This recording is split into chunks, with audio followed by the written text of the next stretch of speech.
standstill. It's just not going anywhere.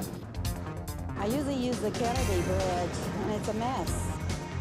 Get the traffic out of the downtown. It's hectic right now, very hectic.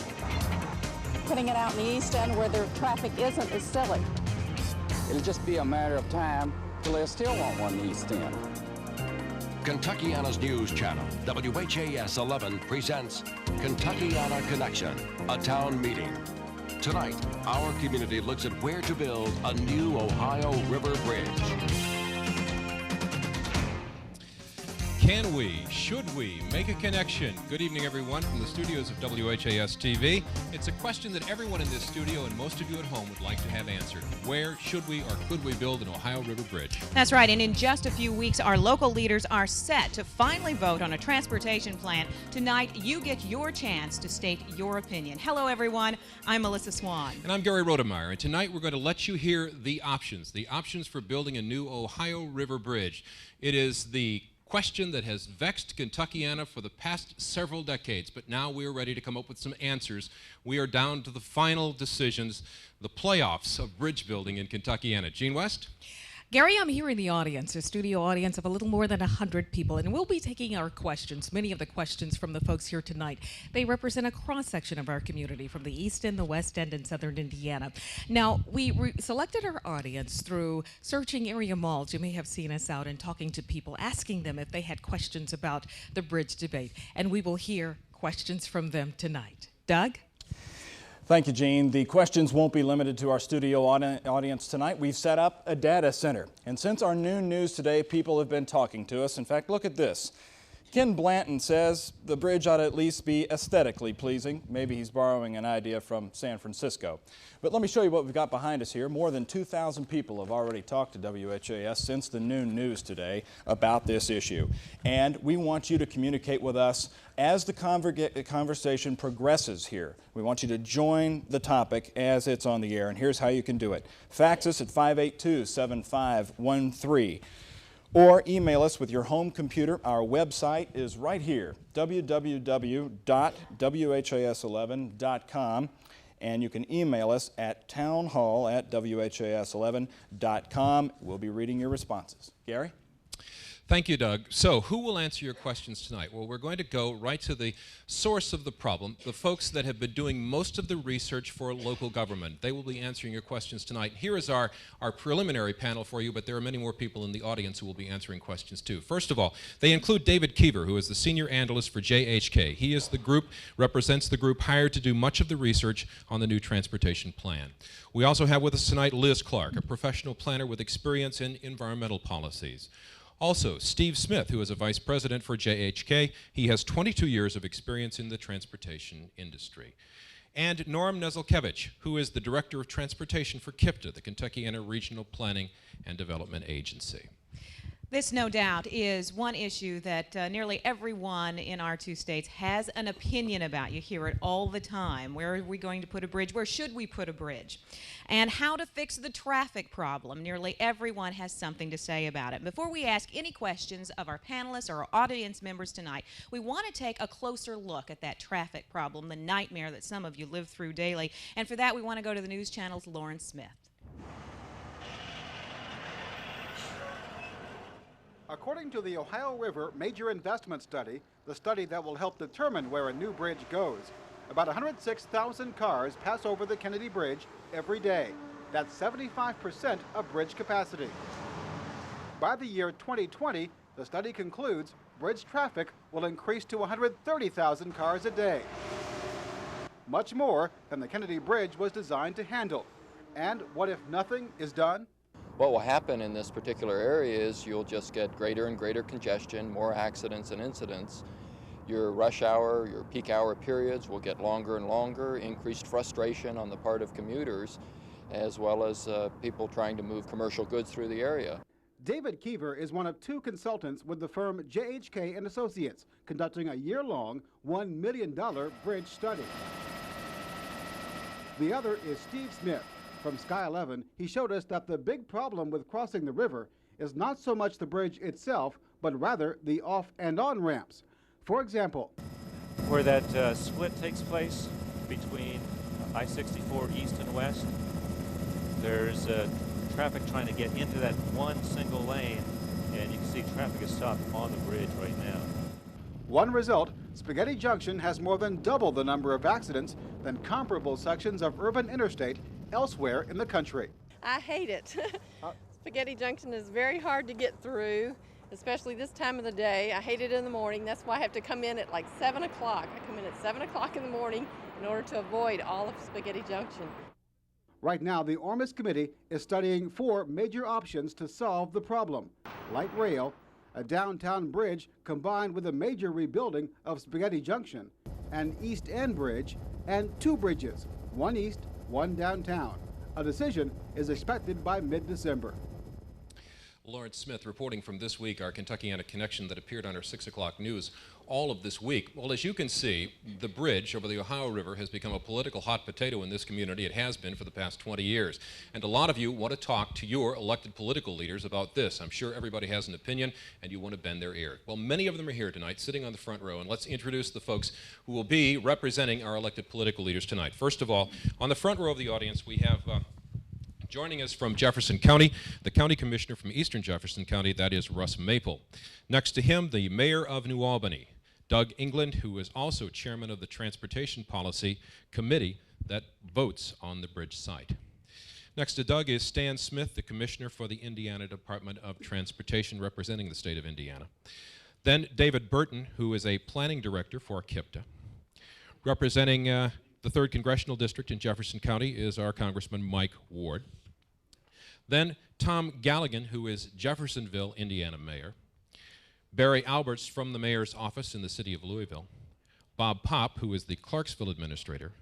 And Ralph Guthrie, Clark County administrator. We should note to you at this point that both Mayor Jerry Abramson and the county judge executive, Dave Armstrong, were invited to be on this program. Both declined. Mayor Abramson said that he had a previous commitment to the Clinton-Gore ticket tonight. It is, after all, an election year. And Dave Armstrong told us that he had a scheduling conflict. So neither of those will be with us tonight. So let's get right to some questions, and we hope a lot of answers tonight. I've got the first question, complete with a visual aid here. This is a very yellow newspaper, not because it's been waiting in my garage waiting to be recycled, but this is, well, I'll tell you the headline first. It says, "Another bridge across Ohio is proposed." It's yellow because it's August 22nd, 1977. And truer words were never written. It's a long way off, it says, still a little more than a gleam in the planner's eye. But we want to ask our planners and consultants tonight, why has this taken so long? And I believe, Norm, you're one of the historians on this. So what has taken these communities so long to get together on a bridge? Melissa, a bridge or 2 bridges have been in the transportation plan for the Louisville area for over 30 years. And our plan was last updated in September of 1973. At that time, we recommended a bridge at one of 3 locations, and those are the familiar locations: downtown at I-65, at the Waterston Expressway crossing to I-265 in Indiana, and at the Snyder Freeway. The reason we didn't specify a single location for a bridge in the '93 plan was that at that time the 2 states were involved in a bi-state study of the best location for a new bridge in the Louisville area. It seems all we've had are studies. A lot of people say this. We studied and studied and studied and studied. Anybody else on the panel? I mean, what has taken so long? Well, let me, if I may, finish up a thought. When our Transportation Policy Committee realized that this bi-state study between the 2 being conducted by the Transportation Cabinet was at an impasse, actually, in 1994, the local elected officials who are our Transportation Policy Committee directed staff to do whatever was necessary to get a decision brought to finalized for our area. As a result, we then hired JHK and Associates about 10 months later after developing a scope of work for this major investment study that we are involved in now, and we expect this study to be done about the end of this year. And Steve, you were about to say what's taken so long? Yes, we do these sort of studies all around the country. There are many difficult issues in any transportation facility like this, both in terms of impacts as well as in terms of how do we spend the public's dollars. The choices are often difficult, especially when you consider the impacts. This one, in a way, is no different than many others, but I believe it's the combination of events and trade-offs that really make this somewhat unique. Steve, very quickly, did we wait too long? You came from outside. Has this community waited much too long to do this project? Well, you've never waited too long, but I think sometimes you do pass up opportunities that may present themselves to you. Sometimes there are financing opportunities, for example, and financing is getting much more difficult these days. You don't want to wait any longer in order to make this decision. Otherwise, other opportunities are just going to pass you by. Let's go to Gene West in the audience. Gene? We've been asking the questions as part of the media, and we've heard about the studies and the money and the committees. Now we have some questions from folks in the audience. This is Calvin Scheck. His question is for Russ Maple. Gary, if you could Sure. get to Commissioner Russ to get his answer. What's your question? Well, first, when you were running for office, you said if you were elected, the bridge would go to the east end. You've been elected, people spoken, now why are we still waiting? I appreciate, I didn't realize I was going to be this important when I become a district commissioner. But this decision is frankly not made by me. I have no vote on the Transportation Policy Committee. My commitment is as it was when I was running, and that is for, if there's going to be one bridge, that it would go in the east end. And that particular bridge, that location would be the extension of the Gene Snyder directly across to the Indiana side. But if I had a vote on the Transportation Committee, I would vote for that bridge to be in. Now, my position as a district commissioner is, and as an elected official, is to represent my constituents, and that's what I plan to do and use every bit of influence that I have to be able to see that that's done. On the other hand, if there is a possibility of two bridges, as David Jones and some business people suggested, I think that would be the best solution, but the question there is money. But if there's one bridge, I still support it and will support it in every way that my office will lend any influence to it for that particular location in the East End. Ross, the county judge isn't here tonight, but how does the rest of the county fiscal court and the county judge feel about this? Is county government behind the East End Bridge just like you are? Absolutely. The other two commissioners and Judge Armstrong are supporting an East End Bridge. They were supporting before I came on. I came to the conclusion after talking to the 83 suburban city mayors, the neighborhood council presidents, and the small business association presidents in a district. And by and large, across the board, without question, they were for an East End Bridge. Gene? Does that answer your question? Well, in a way it does, but the roads are there. All we need is the bridge, and that should be first. I agree with you. All right, Gary?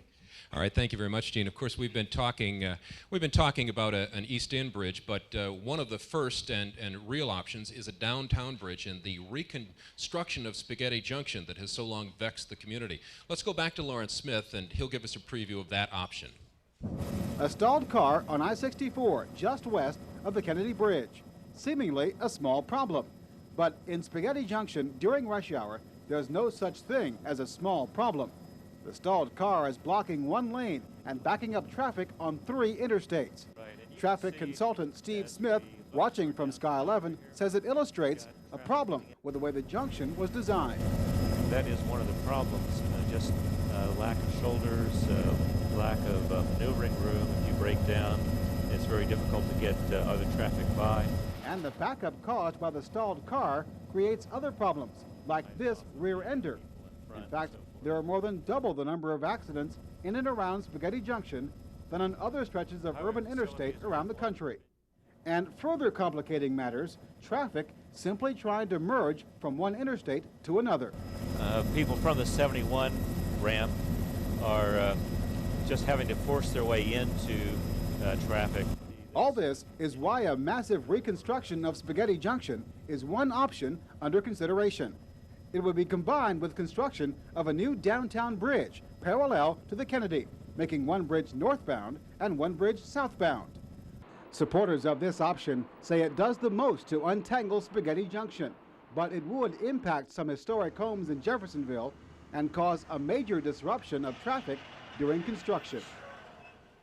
Lawrence Smith, the downtown option. Everybody knows it's a dangerous place, trucks tipping over, multiple car and truck accidents are not uncommon. It has, as Lawrence indicated, double the accident rate of any stretch of highway like it in America. Let's go to Gene West for more questions. Gene? And we have Mr. Fish here, who that is a concern of his. Your concern is hazardous waste and hazardous materials moving through the downtown area. That's correct. The information put together by the consultant shows that you're 250 times more likely to have an accident on the interstate system associated with the Kennedy than normal highways.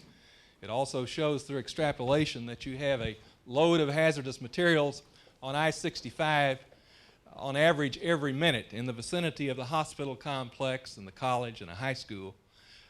So my question is, why is this not a fundamental reason to have an alternative route?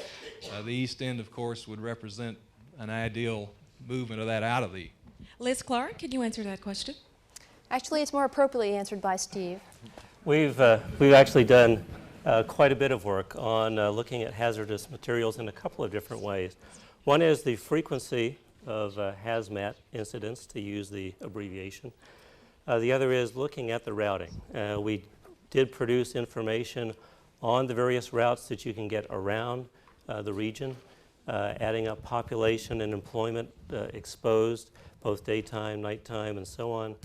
And all of that information is available. Basically, what you have to look at is you've got trip distance, and you've got accident rates, and you've got population exposure.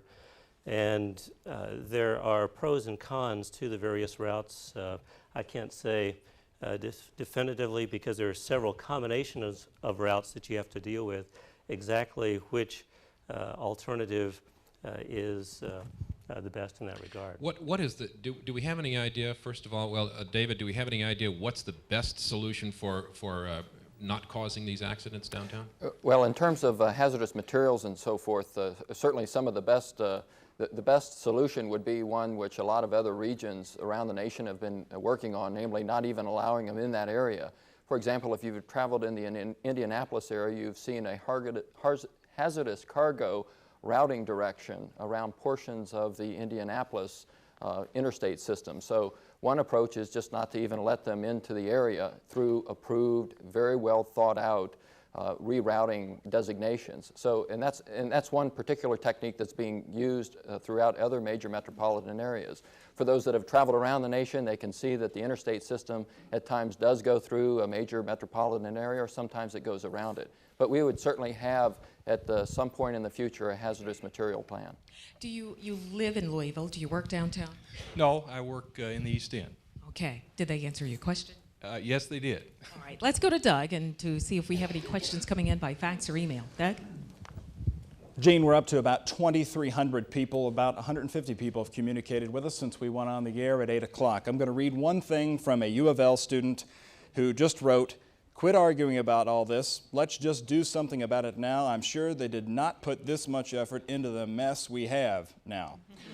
All right. From U of L, so we know they're learning some good things at the University of Louisville.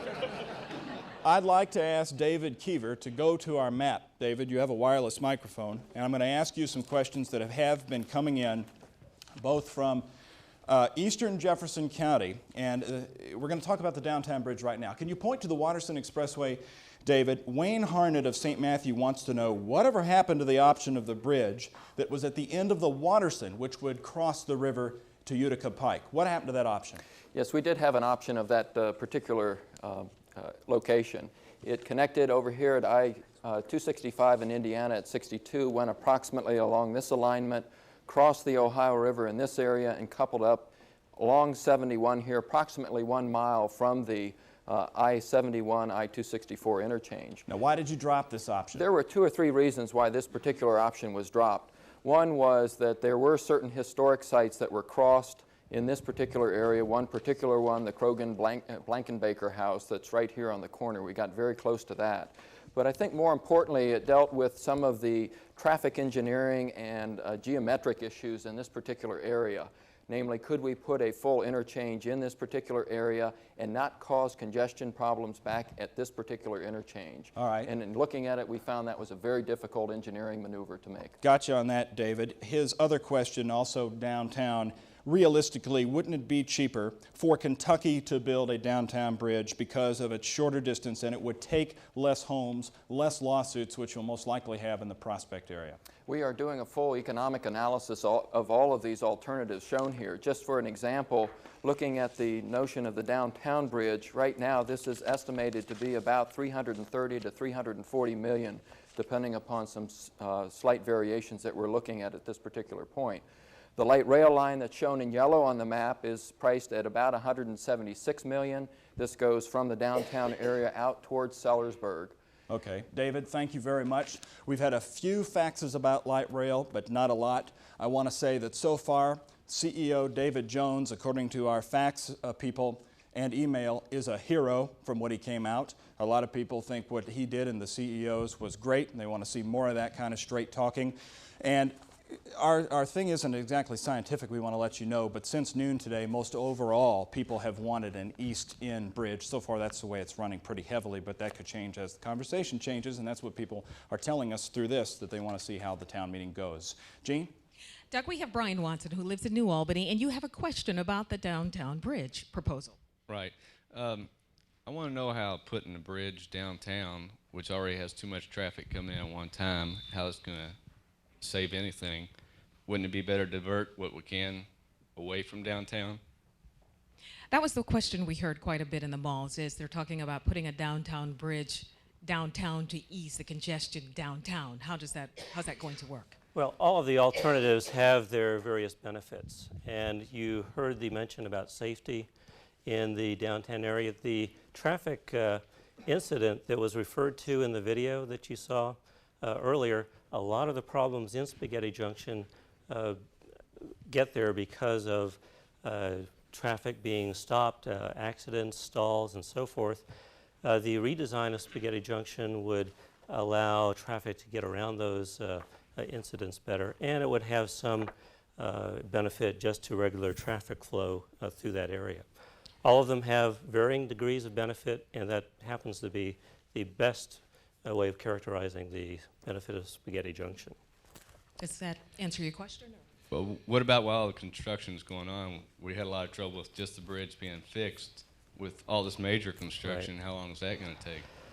What's going to happen during all this? That would certainly be a major construction project. The work that's been done on the redesign of Spaghetti Junction has thought through how you would route traffic during those phases. There would be some pain, there's no question about it. You never can take on a major construction project like that without there being some pain. But no pain, no gain. All right, thank you very much. Let's go to Melissa. Thank you, Jean. And there's a man on the front row of our panel who might say it's all pain, no gain. But Tom Galligan, the mayor of Jeffersonville, how do you feel about this, the downtown bridge? Well, I'm not really for the downtown bridge because what it does is it paves Jeffersonville wall to wall in that area. People will not be able to get into Jeffersonville because the traffic will be going so fast and it'll be so congested that you won't be able to get off, and it will just isolate our town. We want to be able to share the wealth with the bridges, so we'd like to see an East End bridge, and we wouldn't mind seeing a West End bridge, a far West End bridge, because we have enough bridges in downtown Jeffersonville, and we want the whole community to develop, not just relieve a little problem at Spaghetti Junction. And when you put a downtown bridge and reconstruct Spaghetti Junction, all you do is move the problems out just a little bit. You'll move them into Jeffersonville, and you'll move them out to the tunnel on 64. You'll move them out on 65, out a little past the hospitals. So all you're really doing is moving the problem and not really solving it. Okay. What we want to do is solve the problem. We want to be a community partner, not take all the abuse. All right. And when you see the sketch that they have, and all the aerials and unders and tunnels and bypasses and all the other things, there's this part of our town that becomes what I call Baghdad. You can't get there from here. And we don't want that. We want to be able to get to our town. We want our people to be able to enjoy Jeffersonville, our riverfront. We want to be able to do the same things that people in Louisville do. We want a bridge on the other end of our town so we can have 2 entrances. All right. Thank you very much. That's Tom Tom Galligan, the mayor of Jeffersonville.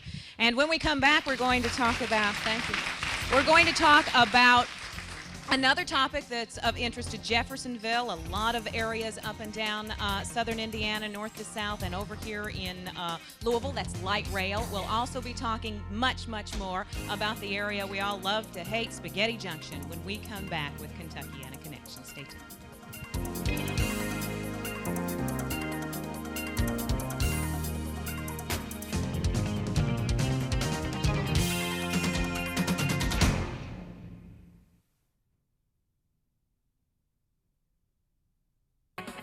You're watching Kentuckiana Connection, a town meeting from Kentuckiana's news channel, WHAS 11.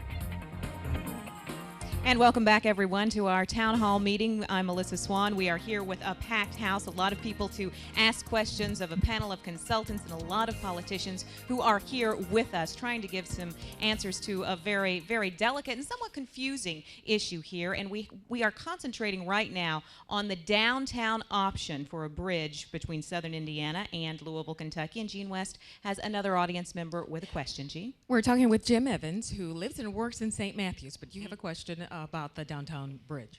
Well, I have 2 observations. First, because we didn't build the suburban bridges east and south of downtown in the 50s, and then again in the 1980s, that has transformed downtown Louisville into the Ohio Valley Regional Dumping Ground for vehicular exhaust. We require vehicles throughout the region to come and belch their smoke in downtown Louisville. So a downtown bridge is not going to reduce the pollution. Second off, interesting numbers. Frankfort has 5 bridges for 40,000 residents. On a per capita basis, we should have 100 bridges in Jefferson County. Instead, we have 2.5. In conclusion, we need to put Spaghetti Junction on a diet, and it's 30 years too late. Who can address the problem of exhaust emissions and pollution as it concerns cars? Well, we have something like 40 different criteria that are being used for all of the alternatives to evaluate them one against another. Air pollution is one of those. What tends to happen with the highway improvements is that it does tend to increase emissions slightly. No matter which one you're talking about, it does tend to increase emissions. Light rail is the only one of the ones that we're looking at that actually reduces emissions. Interesting. Does that satisfy you? Yes. All right. Gene, we were talking about, if we could hold with Steve here just a moment, we were talking about light rail. How many people would a light rail car bring across the Ohio River? In other words, is there a corresponding reduction in traffic we're talking about here? Well, let me give you an example from St. Louis. Since they've opened the system there, they've got around 10,000 people crossing the river from the Illinois side over into downtown St. Louis. Of course, that's a much larger place, larger downtown, and so on. We've estimated probably in the range of 4,000 to 6,000 would be possible for the Indiana light rail line. That would translate to somewhere between 3,000 to 5,000 cars a day. But now they would have to have some place to park their car, possibly for free on the Indiana side, to come across. Is that involved? Well, but not everyone comes by car. There are people that walk to the stations. There are people that could take the bus to the stations. It's really a mix of how people get to it. But yes, that's true. There would be some parking lots on the other side. Okay, let's go to Doug Proffitt. Doug? Thank you, Gary. Speaking of your light rail question, Keith Winters, an urban analysis student at U of L, wrote us about light rail, and he's for it. What your plan there, he likes it. He says, why not use the existing rail bridges for a light rail system across the river, divert traffic away from downtown, and build a system of rail crossing the river. However, we want to get to this subject right now. Where's the mayor? Our email people are now noticing the absence of politicians here, and that brings up a point. This person has written to us, Craig Blair from Jeffersonville, Indiana, wants to know why Mayor Jerry Abramson has missed this meeting. He says he believes the mayor cares more about his own political aspirations in the next 10 years. That's what he's saying. Now, I'd like to ask Barry Alberts a question very quickly. The other day, the mayor told the news channel that he was originally for a downtown bridge, and he's still for that, but now he supports an East End bridge.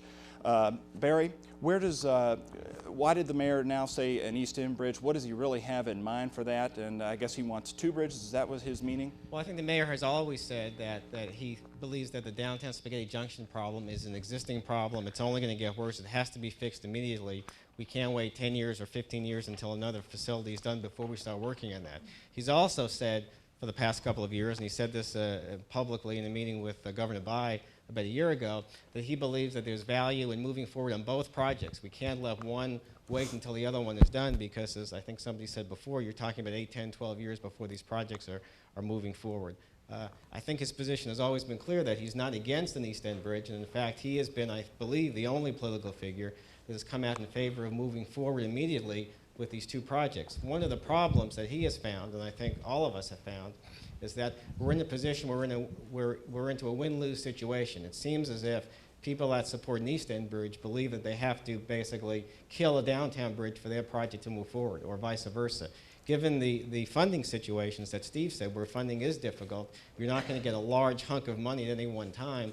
He believes that the most impressive thing we could do as one community is to move both projects forward, continue to move them on a track so that whenever there's funding available, whenever the opportunities that Steve spoke about are there, that we can get both of those projects moving forward, and we won't have to wait 15 or 20 years for the losing project to be developed. Over a 20-year period, most metropolitan areas look at more than one transportation project to deal with their problems. And I think that's what the mayor's position has been all along. All right, thank you very much, Barry. I didn't introduce you properly. That's Barry Alberts. He's the mayor's liaison on the bridge issue. Gary?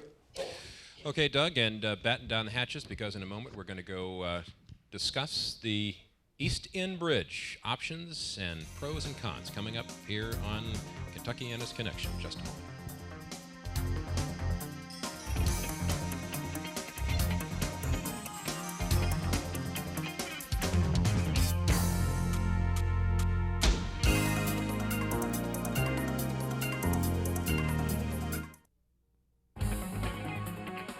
You're watching Kentuckiana Connection, a town meeting from Kentuckiana's news channel, WHAS 11.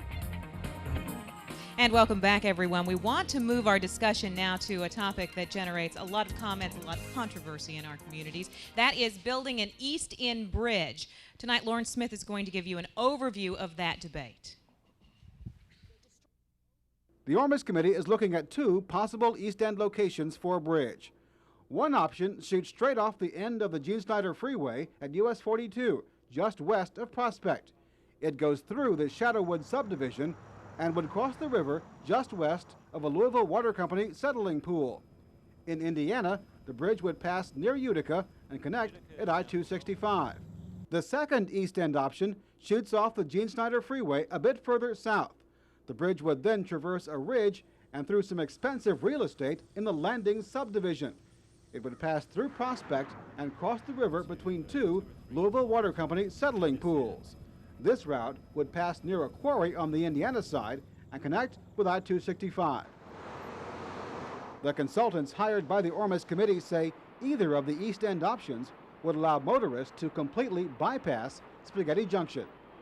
One early consultant's report estimates that an East End bridge would divert as much as 20,000 vehicles a day from the Kennedy Bridge, but would not solve the problems in Spaghetti Junction. But there is no question the East End option has the most impact on residents, on the environment, and on historic landmarks. And we want to get the discussion going about this. Gene West has an audience member with a question. Gene? We have Mr. Pruitt, who lives in Prospect, lives and works in Prospect, and he may get run out of town after he says what he's going to say, but you're thinking we should have 2 bridges. I do. We've had so much conversation about the East End Bridge, and a lot of people in Prospect do not want one, but a lot of my neighbors have said recently that they would not mind having one if it just went straight across. So option 1, I think most people would like to have. But can you have an East End bridge and a downtown bridge at the same time? Is it feasible to do that? Steve Smith, is it feasible to do that? Certainly it's feasible, but this goes back to how much money is going to be available to do both. The cost of the East End Bridge is in the $220 million range. The downtown Spaghetti Junction improvement is about $350 million. You add those two together, and it's a big chunk of change. If we can only have one bridge, would you mind a bridge in the East End through Prospect? Well, I would prefer one downtown. I really believe that there's more traffic there, and if you had another bridge, if you just had one, you'd solve more of your problems with the downtown bridge. Doug? Thank you very much, Gene. Our email responses continue to pour in. This one we want to show you because it comes from Eastern Jefferson County. We've asked people to give us their zip codes. Tina Shoemate writes to us from the zip code of 40207.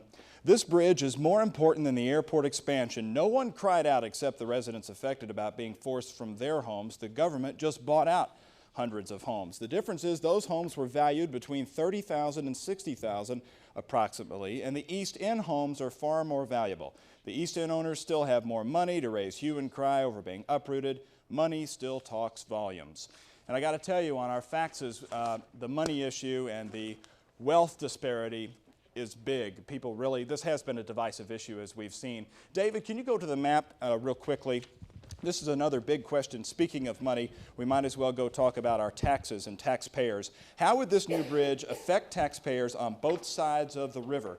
Would our county taxes increase because of this, or would both states, Indiana, Kentucky, absorb the full cost? This comes from a taxpayer named Noah Tyler. We are right now completing some of our financial analysis. Haven't quite reached a final conclusion on that. If you look at traditional bridges and the way they've been built between Indiana and Kentucky, it's been a joint sharing of the capital cost for the project. And as Steve mentioned, the particular crossings in this area are running in the range of about $200 million. We are going to look at a wide variety of financial sources that would include potential sources of taxes, such as additional gas taxes, regional taxes. We'll also see whether or not it can be reprogramming or redistribution of existing funds already in the state of Indiana or Kentucky. And certainly we're looking at trying to get a maximum amount of federal contribution. But we've got to recognize that there is dwindling federal contribution in the current congressional climate and probably for many years in the future. David Buck Johnson is writing us two emails saying, do we know which or how many homes and or businesses will be displaced for each of the options in the East End? We do, yes. I may have to rely on my colleague Liz Clark, who has done some rather extensive analysis through this particular quarter. Liz, you can head over there if you like. Yeah, now I must warn everyone, this is based upon preliminary, very conceptual engineering when we start talking about the numbers of houses. So we're talking about a range of units which could be displaced by these two alternatives which are under consideration. The exact houses that would be displaced and the valuation questions and relocation issues would be addressed much further down the road, so to speak, in the highway planning process than we are at right now. What's your estimate? What's our estimate? Well, for the northern alignment in Indiana, there are none, neither businesses nor homes displaced. In Prospect area, there are between 18 and 24 single-family homes, no businesses, and we expect that the construction of the interchange on Highway 42 might very well take the First Baptist Church. How many historic landmarks? There's only one historic landmark that is actually taken. That is a house that is the original home associated with the Landing subdivision when it was a farm property prior to its development. You say single-family homes. I guess you mean big single-family homes? Not necessarily, no. Okay. Can you explain that? There's a range in the area of the Mayfair Road area near the water treatment plant. There are some medium-sized single-family homes. I mean, it depends on your definition of size here. Liz, if I could just interrupt you for a moment. I have Mike here who actually lives in that home in the Landing, and he has a question. I live in the Landing subdivision. I don't live in that historic home. But my question relates to the representation of the people in the East End, particularly Prospect, on the Ormus committee that's going to be making this decision. The closest voting member on the Ormus committee lives approximately 10 miles away from Prospect. And the people in the East End have no voting representation on where this East End bridge is going to be routed. Norm, very quickly, your response to that question. Let me be clear that the Transportation Policy Committee is the committee that's going to be making the final decision. There is representation on that committee for Jefferson County on the part of the Jefferson County judge, and also the Jefferson County League of Cities has a vote on the Transportation Policy Committee. So 2 out of the 19 voting members are representing Eastern Jefferson County. The Ormus Committee itself, which is the advisory committee, does have representation from the League of Cities. I could get into a long story over the voting pattern on that committee, but you're correct. There is not a vote except for Jefferson County government officials on that committee. There's not a separate vote for City of Prospect, the City of Glenview, or any of the cities that might have been affected by this study, some of the smaller cities in the eastern part of the county. Norm, we need to take a break at this point. We'll continue on this thought when we continue with the East End Bridge option in just a moment. Stay with us.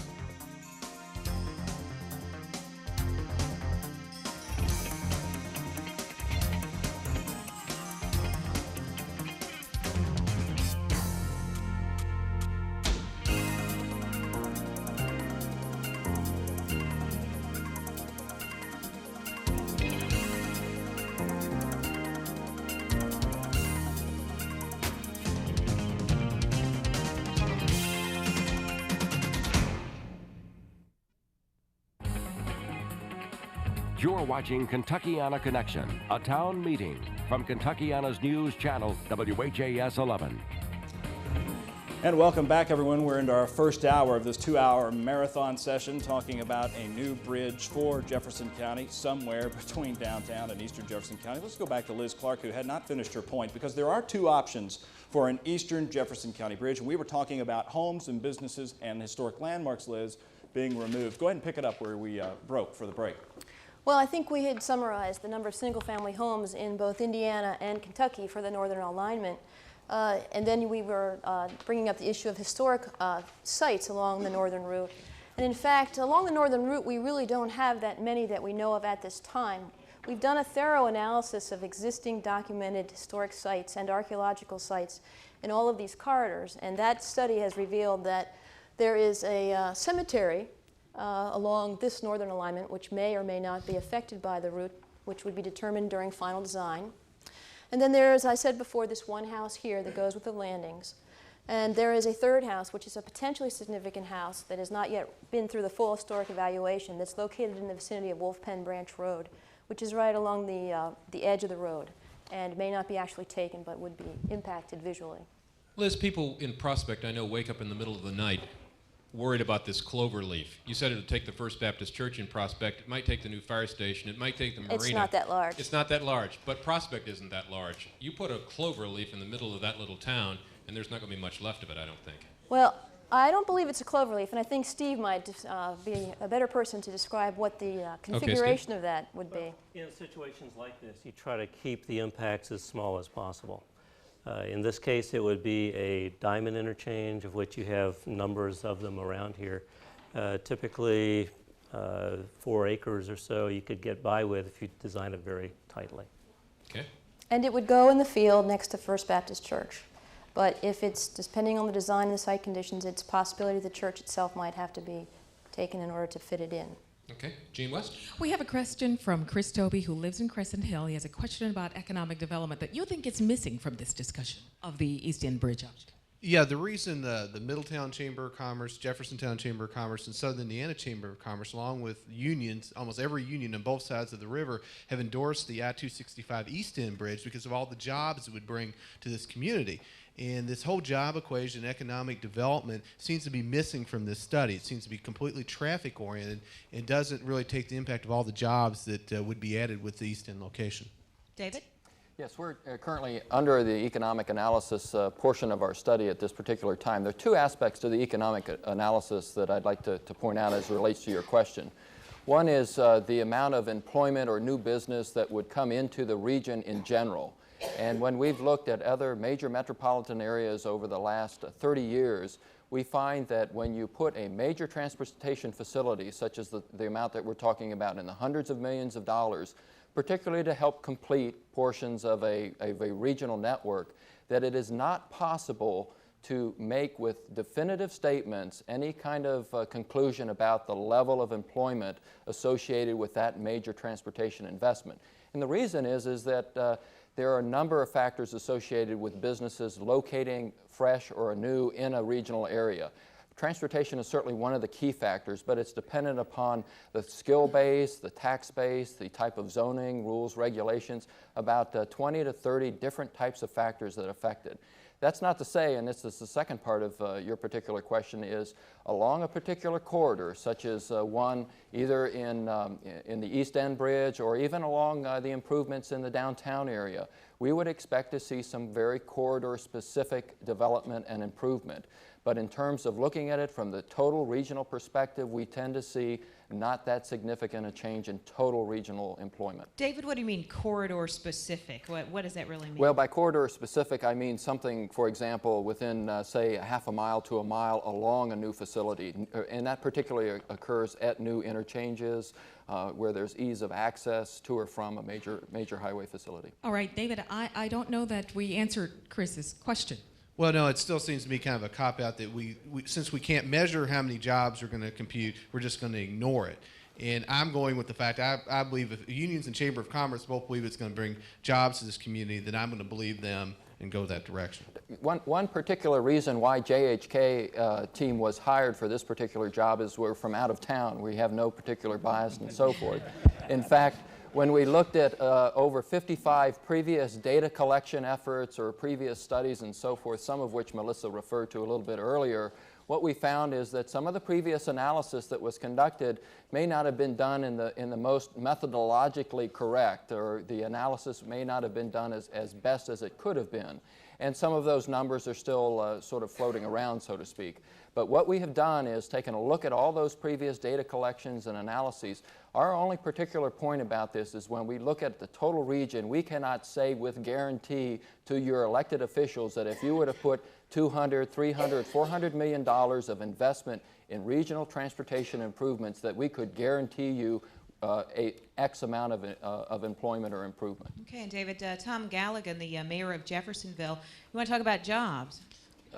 When you look at the plan, when you bring the downtown bridge into Jeffersonville, isn't it also true that if you have so much traffic that you can't get on or off without ease, and it's real difficult to get through, that people do not locate there and do not want to go to that area?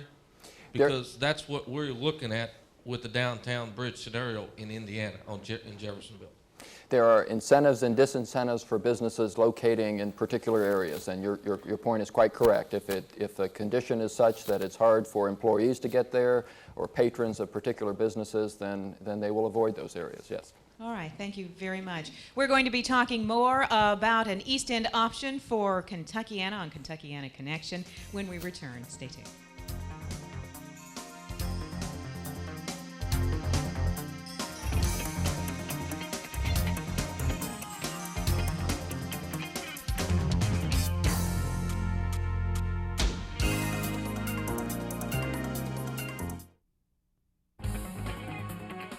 You're watching Kentuckiana Connection, a town meeting from Kentuckiana's news channel, WHAS 11.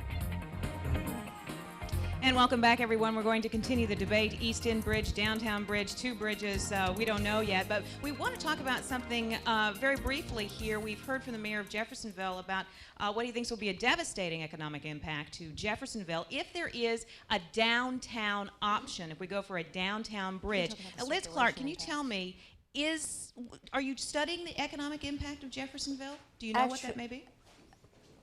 Actually, that's not something that I particularly have dealt with. I think that JHK and Well, there can better are answer two that. elements. One is there certainly is an impact in downtown Jeffersonville. There is an upstream option and a downstream option. Basically, the way this would work is you use the existing Kennedy Bridge as one way in either direction, and the new bridge in the other direction.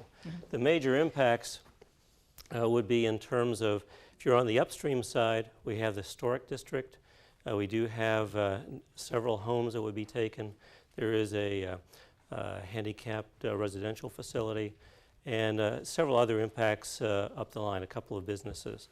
On the downstream side, there is the Harbors. It's the apartment complex, 184 units. And those are the major historic and displacement impacts. And then the circulation, there would be more traffic going through that area. That is true. From what you've been doing as a consulting firm, can you relate then to what these people from Jeffersonville are saying? Is this a harsh economic impact that they would realize if there's a downtown bridge? The question is how to characterize the impact. There certainly is impact, and a lot of it has to do with taking greater width. Here there would be about 130 additional feet, 150 additional feet between here and the bridge, and so right at the waterfront with the parks and so on, there is that impact. How much of it is truly economic is the real question. All right, thank you very much. Let's go to Jean West. She has another audience member with a question. Well, actually, we've been debating this, where to put this bridge for 20 years. If you pick up the paper, you'll see it in the headlines. If you turn on the news, you'll see it on the news. But if you picked up Sunday's paper, you probably saw this editorial cartoon. Take a look at this. Do we have a cartoon? You may have seen this in Sunday's paper. It says, looks like we may need 3 bridges. You see East End, South End, West End. And the illustrator is Nick Anderson. We have him here with us. What were you trying to do with that cartoon? I was trying to use a suggestion that we needed 2 bridges, and I decided to expand on that and make a comment about our socioeconomic divisions in the community. Do you think that comes into play when we debate where to put a bridge? Yeah, I think it manifests itself in that it feeds the perception that people who have the money in the East End also have the power. Thank you very much. Nick Anderson with the Courier-Journal here. And we will be back. We're ending our first hour of discussion on Kentuckiana Connection. We'll be back with more discussion of the East End Bridge right after this.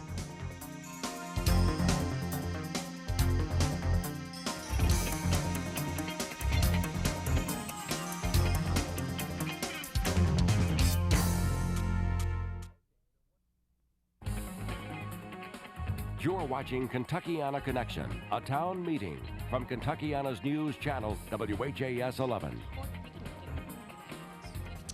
Welcome back to Kentuckiana Connection. I'm Gary Rodemeyer along with the rest of our Kentuckiana News Channel staff. Tonight here, 2 hours of talk about the bridge, the bridges, and now we're talking about the East End Bridge option. Let's go back to Steve Smith. Steve, we've been talking so far about many of the negatives about an East End Bridge, and as you know, there are a few. What benefits would the community reap from an East End Bridge? What do you think recommends this route for us? Well, that's an interesting question because this is a regional network. One of the things that an East End Bridge does, it is the most, I would say, transportation efficient or efficiency improving alternative. What I mean by that is you've got 2 things going on. You've got a new route, first of all, and so it is in effect a shortcut.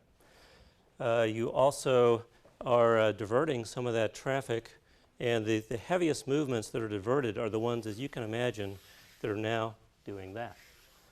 And so what tends to occur, you get a ripple effect.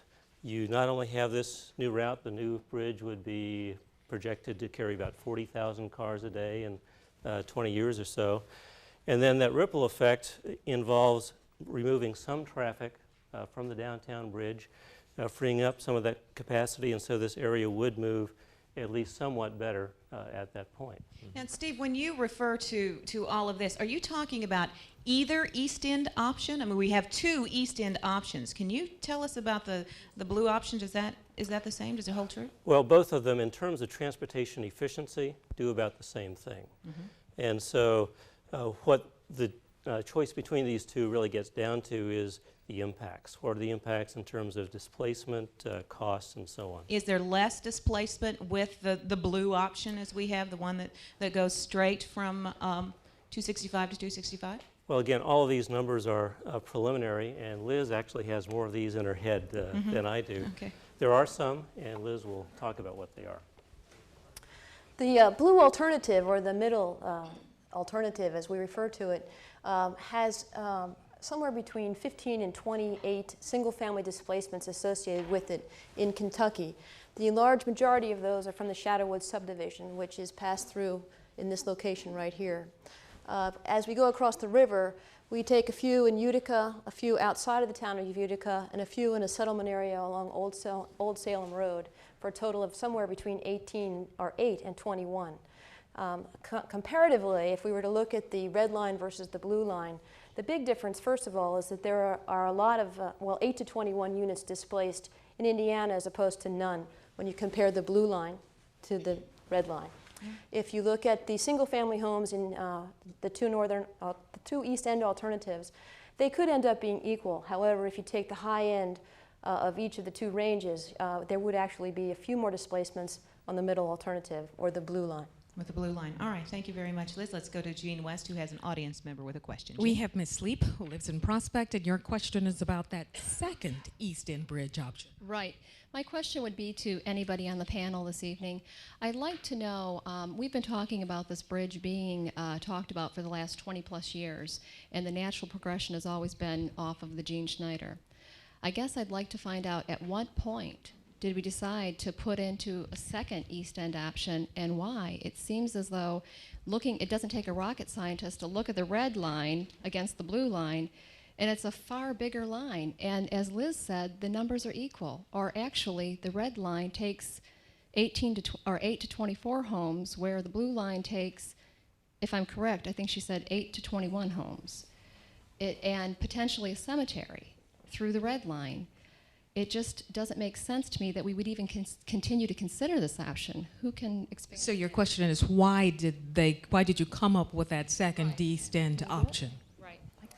We looked at a wide range of options when we first started our study, and through a variety of workshops, work sessions, and so forth. In fact, the very nice one that we had out in Prospect approximately a month ago with the City Council, we explained some of the options and those that we have arrived at. In about 6 weeks, JHK will be making a recommendation on the alternative that would be the most promising for the region, namely what that preferred investment strategy ought to be. So at this particular point, you're quite right. When you look at it, it's a longer route. It's approximately 6 to 7 miles, the red route.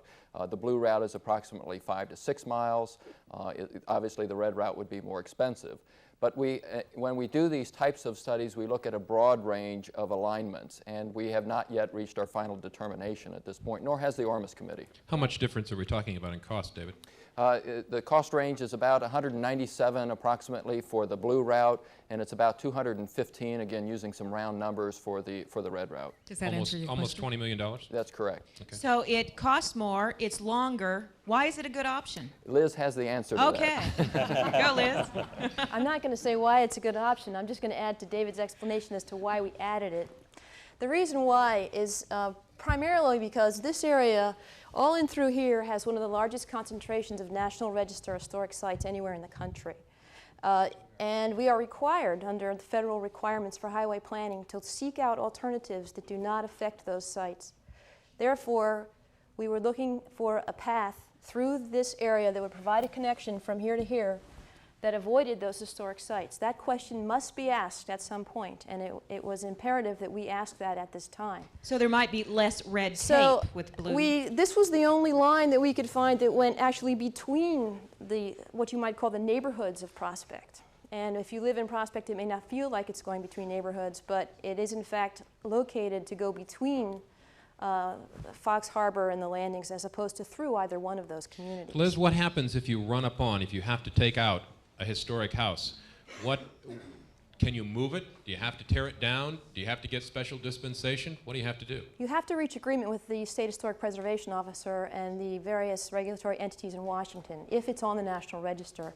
And there is a very significant National Register property known locally as Drummondard right here. You can't see it from the road because it's set back in. It's off of Wolf Pen Branch.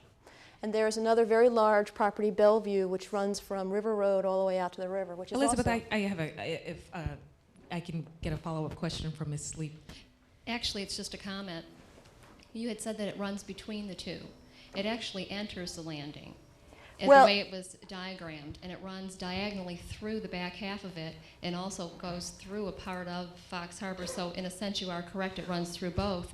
But it still, to me, does not make sense that in conjunction with having it go completely all the way around, opposed to going directly through where the Gene Schneider connection is, you're taking the middle of Prospect right out. You're Well, I think dividing it's the town in half. Excuse me. It's important to remember that the purpose of what we are doing right now is to point out the issues that are of concern to the community within the context of this planning process, which is what we're doing here. And had we not put that line through there, we would never have heard all of your concerns. Now, when we go forward with any alternative, all the decision makers who are going to select this alternative now know what the issues are to the community and the range of impacts associated with a reasonable set of alternatives. It is incumbent on us to identify alternatives that avoid, mitigate, and minimize. And the alternative that we put through here was an attempt to avoid a certain type of impact, and then now we find it has another type of impact. And it's our job to document what those effects are. It's the decision maker's job to decide what's important to the community and make a choice. All right, Liz, thank you very much. Liz and Ms. Leap, we're going to go to Doug Proffitt now, who's got some comments. Doug? Jean, if it makes your guests feel any better, our email comments are now reflecting the same question she asked. People do not understand the red line on the map. They wonder, why not just connect the end of the Gene Snyder to the other end? It makes more sense. We're going to get to that with a couple of questions just first a moment, but I think we need to give Jacob Allen, who is a senior attending South Oldham High School, a round of applause. This is what he sent us in on his home computer. In the famous words of Nike, just do it, whatever it is. All right, there's from a senior at South Oldham. Now, as I read this one, if we could also show the map, our photographer over there is Doug Smith. This man, Harold Phillips from Dixie Highway, says, look at the two roads as they end, 265 on one side, 265 on the other. We suckered Indiana into building their roads to connect with it, so now we should finish the circle around the metropolitan area. Norm? All right. I think people are a little looser at their homes, don't you all think? They're sending us, they're sitting back in their lounge chairs and they're sending us the questions. Norm, this person says, isn't that why the expressway was originally designed like it is and currently ends at 42 to connect someday with the bridge? Historically, can you tell us real quickly, is that the reason why? As I said, a connector between the Snyder Freeway and I-265 in Indiana has been a part of a long-range plan for this area for decades. So, when we look at the map, everybody says to me in these messages, just do what the map says. That's what the map was drawn for. Doug, if we could, let's go quickly to Stan Smith from the Department of Transportation over in Indiana. Stan, did we sucker you into putting this road down? What is your outlook? You had planned to have a bridge crossing here, I assume. Absolutely. We've always considered the connection on both sides of the river very important. The 265 to make the belt, to complete the beltway. So it's been part of the long-range plan to consider doing something like this. And by the way, the governor has come out in support of this effort, and he's started the environmental impact statement study to continue this process.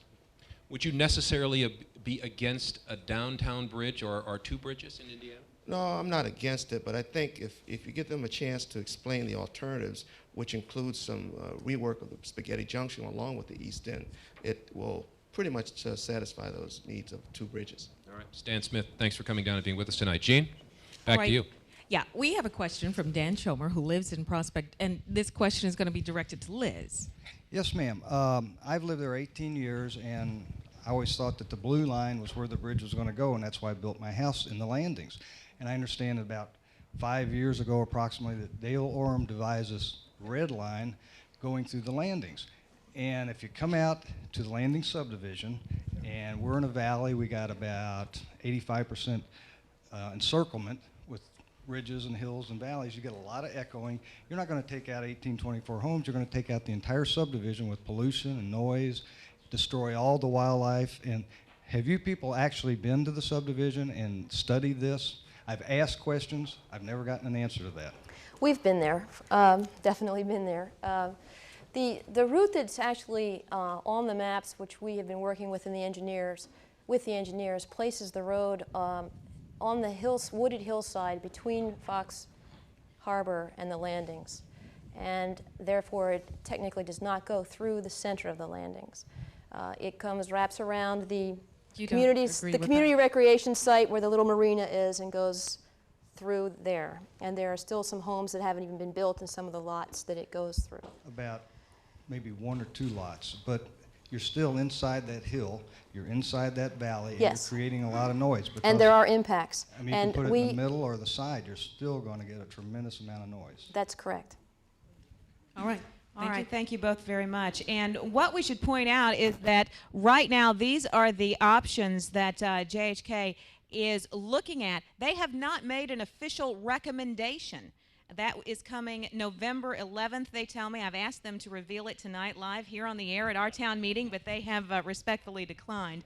We will be back to talk about more of these bridges, the debate and the controversy, plus how are we going to pay for these bridges or this one bridge? What about a toll? Is that possible? All when we come back after this.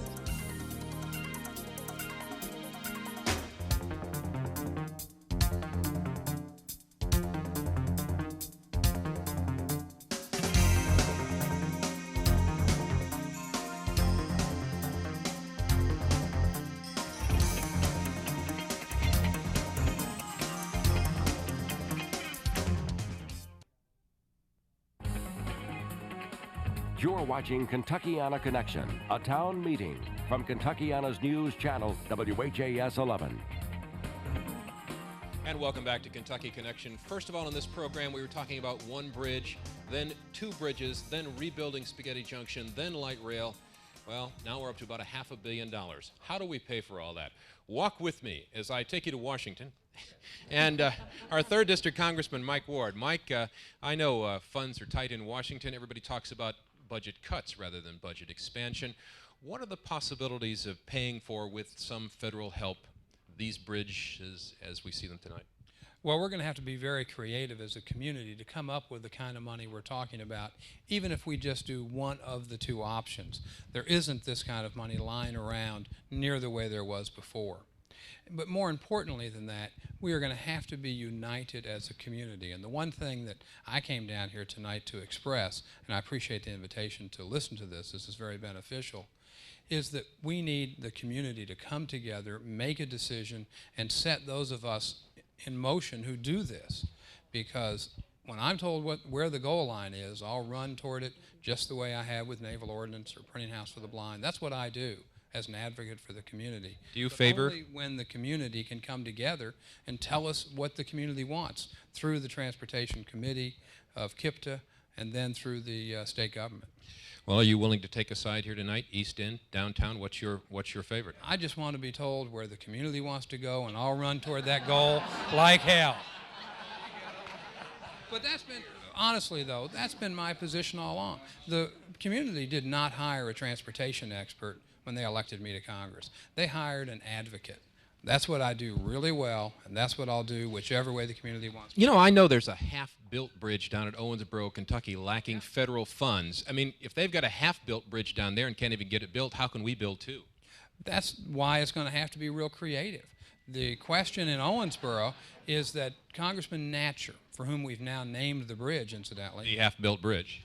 The Natcher Bridge site does have pilings, posts to put the bridge on, but it was his feeling as the chairman of the Appropriations Committee and ranking member moving his way up that you shouldn't allocate all the money at one time to be spent over the future years. So he advocated doing it 1 year at a time, even though it was right in his district.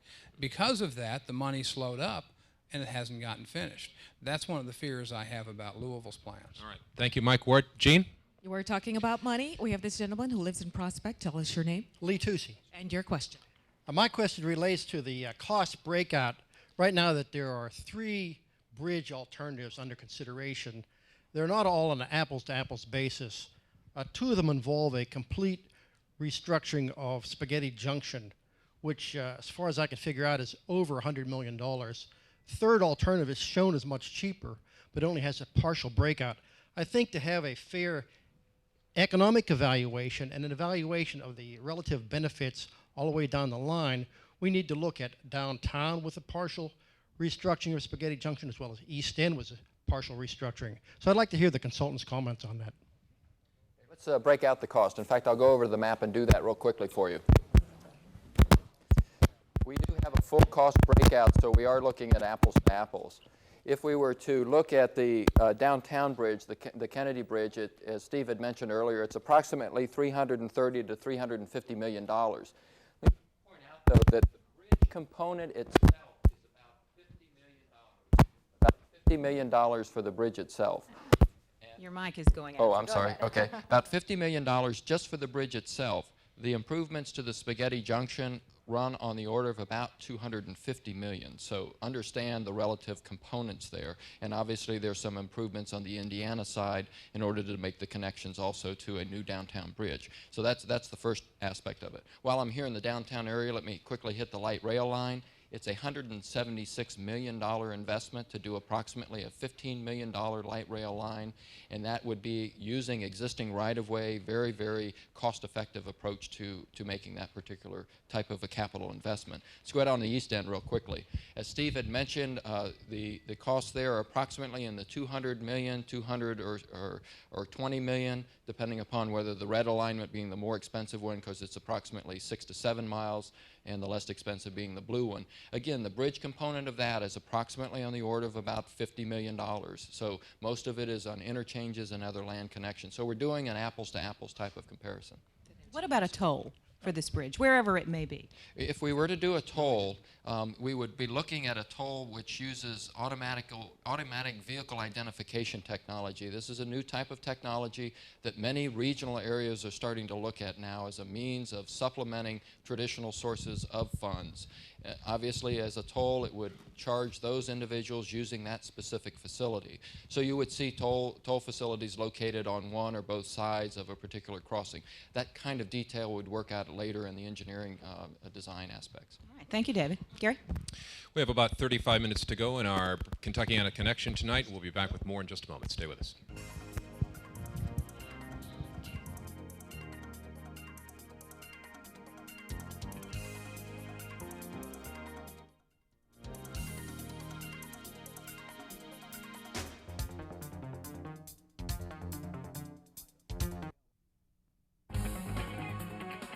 You're watching Kentuckiana Connection, a town meeting from Kentuckiana's news channel, WHAS 11. Welcome back to Kentuckiana Connection, everyone. We're in the final half hour. Mike Ward, you've put yourself on the hot seat, my friend. The faxes and the emails are burning up because they, in this person's quote, "I do not believe the public has received a satisfactory explanation from people like Mike Ward." We've had Jerry Abramson tell us where he wants the bridge at least, Dave Armstrong, the Indiana governor. Mike, why can't you tell us which location you support for the bridge? And I have a follow-up question, sir. Well, let me tell you, it'd be easy as pie to take the political way and choose a site for the bridge and say, yeah, I'm a transportation expert. I'm going to go the way the polls say to go. You've lived here all your life. These guys have too. Which one do you favor? Look at the effort that's going in to decide which one makes the most sense for the community. I can't have done that. I don't understand why people can't accept the fact that I'm truly wanting to know which way makes the most sense economically, in terms of long-term development, in terms of cost, and in terms of pain and suffering. You realize why there's the interest and pressure on you. You're the U.S. Congressman. You're a powerful position now. Also, you mentioned option. Do you want one bridge or two bridges? That's another question that came into us. In the long term, we absolutely need two. The question is, how do we proceed to build them? But let me tell you about the powerful position issue. I don't have any power over where the Federal Highway Administration builds the bridge. As you've heard from Norm, this is a decision that's made by the Regional Development Authority called KIPTA. Okay. You've got the mayor of New Albany here, who's chairman of that and actually has a vote in all of it. He actually has a vote. So you're admitting... What my job is, right, I'm admitting I'm not the powerful one to decide where the bridge... Mike Ward's admitting he's powerless. I think that's the first. I'll tell you what I am saying is that I'm the guy who needs to carry the ball for this community as we move forward, as I already have with Lee Hamilton. We've already gotten some money into a budget to do some of the preliminary work that we're doing now. Okay, good job, Mike. So quickly, let's talk to someone who does have a vote over here. Doug Eaglin, you told us in the break, you're chairman of this committee. You've got a vote on where this thing goes. Where are you going to vote? I will be voting for an East End Bridge and approximately $20 to $40 million to redo Spaghetti Junction. Not the $237 million we're talking about for another bridge and the cloverleaf down there. That would be the injustice we've talked about before when we was on the air about what we do to Jeffersonville, Clarksville. You cannot do that. But you're talking about the bridge that goes through Prospect without the cloverleaf. That's what you'll vote. That's exactly. You know, and as some of the residents said earlier that called in, said that the puzzle is easy. Our forefathers laid it out. You know, and the little joke, the quip about we duped Indiana into building to our river. Well, it's a fact, and it doesn't take really, right? You read the audience. These people write in, they're calling in, they're certainly bright students saying, put it, and like they say, just do it. You know, we've done this before. You know, we didn't mind some years ago, some 30-plus years ago, to build a Sherman-Minton Bridge through a historical town called New Albany, through a golf course, through Shawnee Golf Course, all up through the knobs, cut through a hill. You know why it was done? For progress of the community. And we didn't sit down and cry like some neighborhoods are doing now. We're not going to do it. Thank you very much. Thank you. Gene West now has an audience member question. Gene? All right, here we go. We're going to just take some questions. This gentleman is on the Prospect City Council. Right. We've talked about routing traffic around the city. We have a bypass now. If truck traffic comes up I-65 heading north, it can take I-264 west, go across the Sherman-Minton Bridge, and hook back up to 65. We're not routing the truck traffic that way now. Our city and county government's not forcing the traffic that way. If you put a route the other way that's twice as long, why do you think the trucks are going to use that if they're not using the short route now? All right, Steve Well, is going to go to the board. As Answer that. usual, questions have complicated answers sometimes. We'll try to keep this very simple. Trucks we have looked at, we've probably looked at trucks as much as any other issue in this project.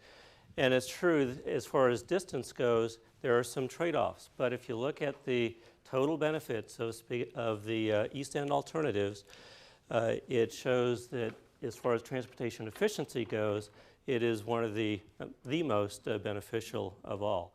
It doesn't benefit every truck, but it does benefit some trucks, and so you have to take the whole package together.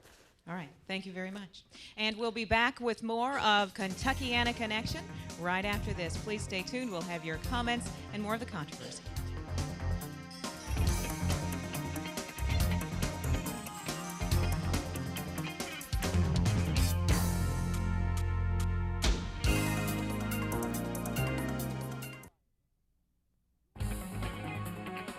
You're watching Kentuckiana Connection, a town meeting from Kentuckiana's news channel, WHAS 11. And welcome back to our special town hall meeting here at WHAS 11. We have less than 25 minutes left, and we do want to get a lot of questions in. Let's go back to Gene West with an audience member. Gene? We're talking with James West. I don't think he's related, but he lives in Jeffersonville, and you have a question. Yes, my question is it the rich versus the poor? Because I've seen folks out there at the airport, they didn't want to give up their homes either. And I feel that it is versus the rich, the poor. And they had to give up their homes. They didn't want them. They love their houses too.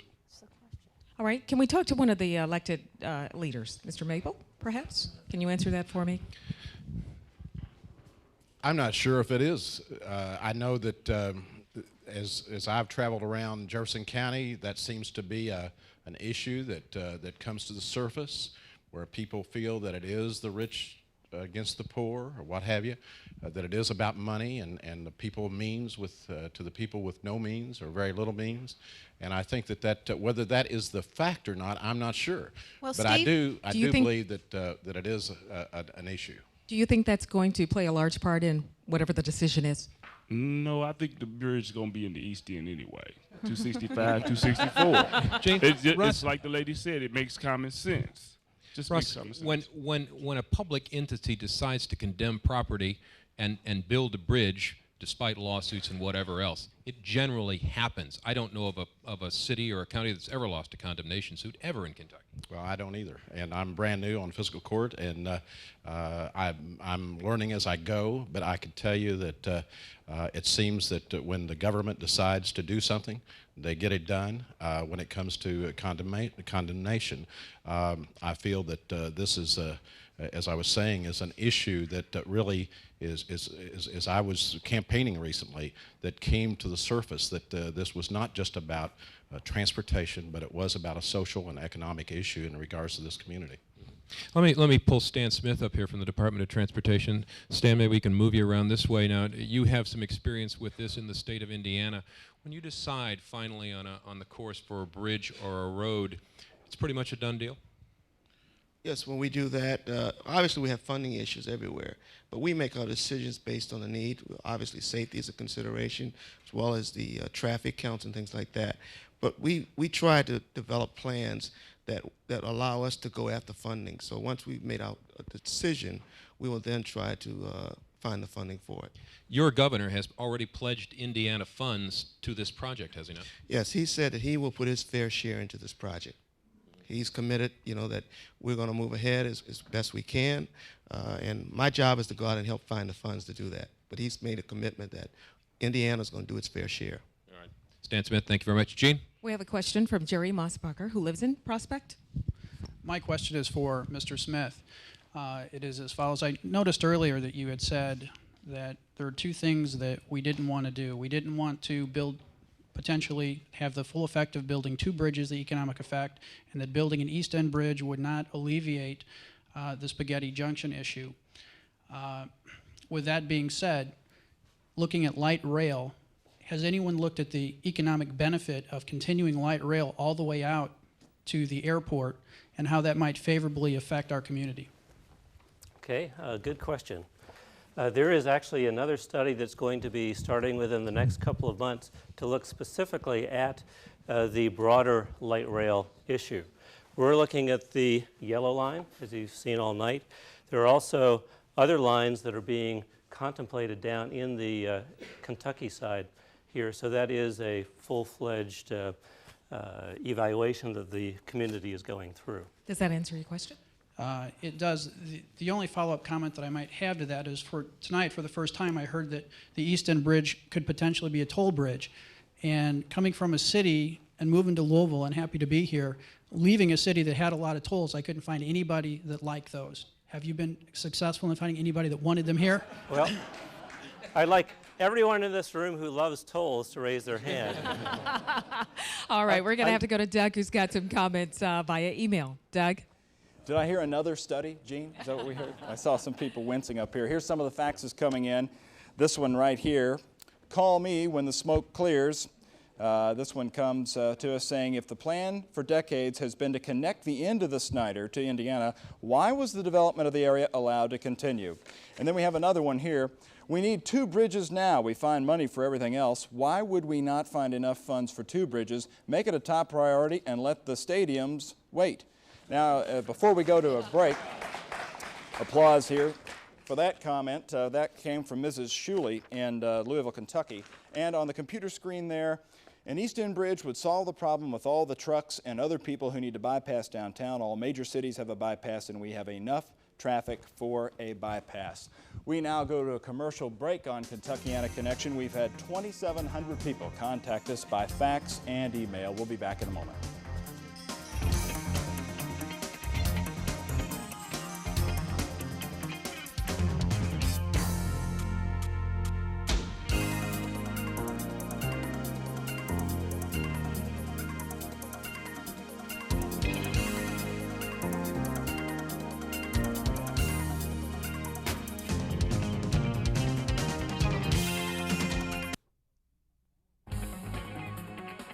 You're watching Kentuckiana Connection, a town meeting from Kentuckiana's news channel, WHAS 11.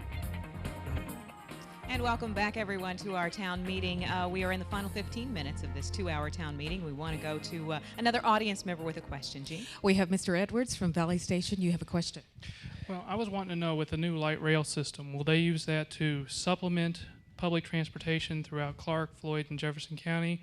And if so, will it take up to the 15 years it took Atlanta to implement it? Well, unfortunately, anything in the public domain as far as major facilities takes a long time. All right. We don't want to be unclear about that. Okay, one more question. My name is Dana Galuli. I'm from Jeffersonville. We've heard all about the historic homes in Prospect, but nothing about the 20 historic homes that are on the National Registry of Jeffersonville and the Civil War Cemetery. There is the old Jeffersonville Historic District, which is on the National Register, which which is located between Riverside Drive and about 200 feet north of Market Street, and extends to the north from that point, beginning at the existing bridge. So the new bridge on the upstream side would traverse at the same elevation as the existing bridge through the historic district along the side there and take 4 homes on Fort Street, which are actually contributing resources to the National Register District. There are also numerous contributing structures that would be closer to the road after this is constructed, if it is selected. Does that answer your question? Yes, thank you. Oh, and the Civil War Cemetery you mentioned, actually. The Civil War Cemetery. There is a cemetery that has been, that people know is there. It's in the vicinity of Colston Memorial Park. And it would perhaps have some graves within the right-of-way area. It's unknown, though, exactly what's there. All right, thank you, Liz. Doug? All right, Gene, thank you. And while I read these two, if we could get a shot of the map, specifically the 2 East End bridges.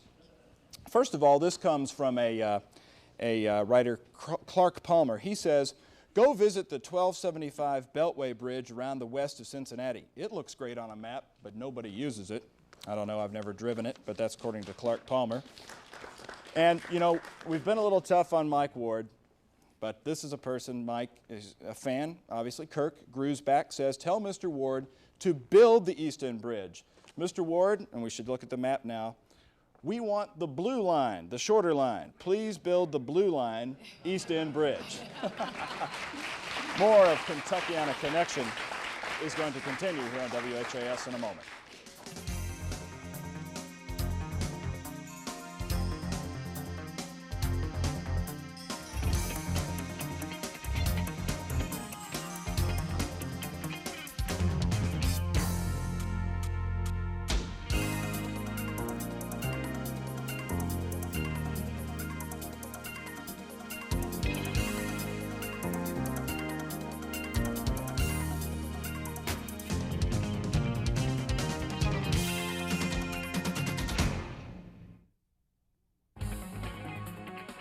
You're watching Kentuckiana Connection, a town meeting from Kentuckiana's news channel, WHAS 11.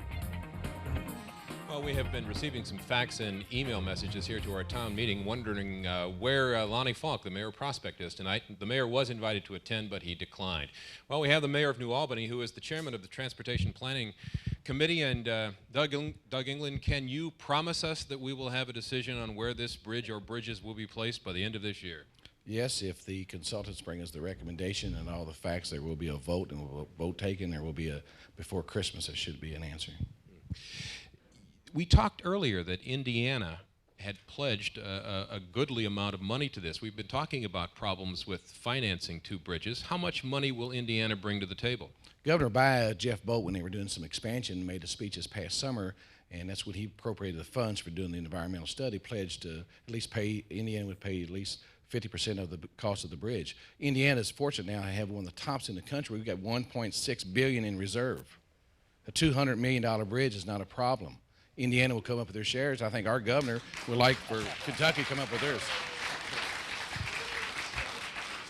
Sounds like a deal, Doug. I think we can shake hands on it right here. Well, I think it's, you know, it's what everybody in the viewing audience wants. It's for all of us to quit talking about it. You know, it's long before I was around. It's going to probably, hopefully not after we're gone. But now we've had a governor before he leaves office, and a new governor coming in, and I think they will take that pledge. They will help build it, and I think your governor will work with them. But if we squabble among ourselves, among community, you know, about don't tear this down, don't tear that down, we're not going to get anything done. Okay, thank you, Mayor. Gene? All right, we got quick comments from folks. Your name, where you live, and your comment. Hi, I'm Rick Reynolds. I live in Utica, Indiana. I'd like to say we talked a lot about Spaghetti Junction, but it's only one of many problems on I-65. We've got 12 miles of backups, regular backups from Exit 4 all the way to the fairgrounds, and I just don't understand how building a bridge downtown in the middle of it is going to help that. We've got to have an alternate route for people to get around the backups at the ball games, the backups at Exit 4 at Christmas shoppers. One more. Hi, my name's Linda Hughes, and I'm an 8th generation Kentuckian who happens to live in New Albany now. The Indians didn't want my folks here either. However, we did have a little progress between those last 200 years. My comment is, we are a region of 5 county region. We receive funding as a region from the United States government. 80% of the people in this region want an East End bridge, so why don't our politicians just go with their consensus of the people? Okay. One more. My name is Suzanne Baker, and I'm from Prospect. And because someone drew a line on a map, property values within my neighborhood have dropped significantly. And there are several people that have had their homes up for sale. They have not been able to sell them directly attributed to this issue because of the press, because of the public opinions. Something needs to be done about this because we are being damaged even though a decision has not been made. Okay, one more. My name is Mike Haig, and I'm from the city of Prospect. My comment is the fact that I'm sorry it's getting to be a point of between the rich and the poor. I make $37,000 a year, which I do not classify as being very wealthy. I've given up a lot, my wife and I have, so I can move into the landings. What's bothered us is the fact that we bought our house with the consideration that the Gene Snyder would be continued over to Indiana side. But don't reroute it through the heart of Prospect to destroying a town. Put it on the outside where it originally was supposed to be. Follow the blue line. Use your intelligence. Don't waste money. Use the cheaper route, the blue route. Thank you. All right. We're going to go to Doug. Doug? Thank you, Gene. 2,800 people have communicated with us so far. Let me show you what they've been doing us. Facts art, just what we need, more cars. But I've got to read to you the line of the night that came to us. And here it is. By building a bridge in the downtown area, you are just adding another serving of spaghetti to Spaghetti Junction. There you go. Thank you, Doug. Well, that's the line of the night, and here we have the political cartoon of the night. Nick Anderson of the Courier Journal left this with us, and we can show it to you because I think we have it on videotape. Let's pull that up. It shows the year 2020. The bridge debate continues. It shows two people at the Sunny Acres Rest Home, no doubt located just a little bit outside Prospect. Two people in wheelchairs, one with a sign from the East End, one from downtown. Still debating. At Juggernauts. Let's go back to Gene. Gene, let's get some more comments, okay? All right, please, your name and where you live. Lester Baxter from Jeffersonville. And one thing I want to question or comment, I don't think it even considered the fact that eventually, if this community grows, we want to build around the city. So we need one in the East End, and then maybe 20 years from now, one in the West End. And definitely, I don't think we have any need for another bridge downtown. All right, thank you. One more, please. My name's Elisa Panatti. I'm from New Albany. I don't understand why improvements on Spaghetti Junction are connected with the bridge. Spaghetti Junction needs to be fixed, period. Build the East End Bridge where the blue line is, but fix Spaghetti Junction. You don't have to have another bridge to fix it. Thank you very much. Gary, Melissa. Thank you all very much for being here tonight. I, for one, have heard a lot of, it's not follow the yellow brick road, it's follow the blue line. Do it. A lot of people saying, do what the map said. We'll find out. November 11th, the consultants make their recommendation in December. The politicians vote. We will know by the end of this year. They have promised us here tonight. Well, we disagree, but we haven't lost our sense of humor. Thanks for coming tonight, folks. We hope we shed some light on this situation. Good night from Kentuckiana's News Channel. Good night, everybody.